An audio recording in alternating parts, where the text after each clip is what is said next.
Kahit matagal nang nagbabala ang PHIVOLCS, libo-libong struktura pa rin ang nakatayo sa ibabaw ng danger zone ng West Valley Fault na kapag gumalaw ay pinangangambang magdudulot ng malakas na lindol.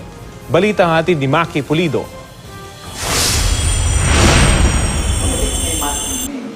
May isang dekada nang nag-iingay ang PHIVOLCS. Dapat walang nakatayong istruktura sa ibabaw mismo ng 100-kilometer West Valley Fault na nagsisimula sa Bulacan hanggang Cavite at Laguna. 5-meter danger zone yan sa ibabaw ng fault. Kahit matibay yung building, mag-rupture yung ground, mag-offset yung mga foundation.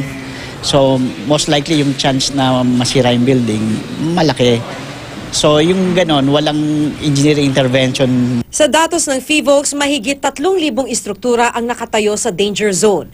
Minarkahan na noon ng PHIVOLCS ang lugar na dinaraanan ng fault. Inabisuhan rin ang mga lokal na pamahalaan. Pero hanggang ngayon, naroon pa rin ang mga istruktura. Tulad nitong sa Canley Road sa Pasig. Malinaw pang nakasulat na babala sa isang poste, burado na ang isa pa. Nabura na rin ang ibang marker sa Taguig City.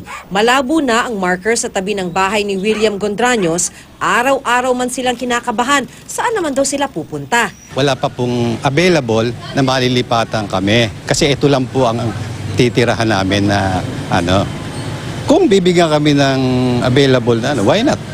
Sakaling tumama ang tinatawag na The Big One o paggalaw ng West Valley Fault, tinatayang nasa 30,000 ang mamamatay, nasa 100,000 naman ang masasaktan. Pero batay yan sa pag-aaral ng JICA o Japanese International Cooperation Agency noon pang 2004. Nagsasagawa ng bagong pag-aaral ang PHIVOLCS at posibleng tumaas na raw ang bilang na yan. Kasi nag-increase yung population, yung building density, nag-iba na. Kung gusto mong malaman kung nasaan ang pinakamalapit na fault sa bahay mo, mag-log on sa faultfinder.pvox.dost.gov.ph. Pwede ring i-download ang Fault Finder app sa Android. Maki Pulido, GMA News.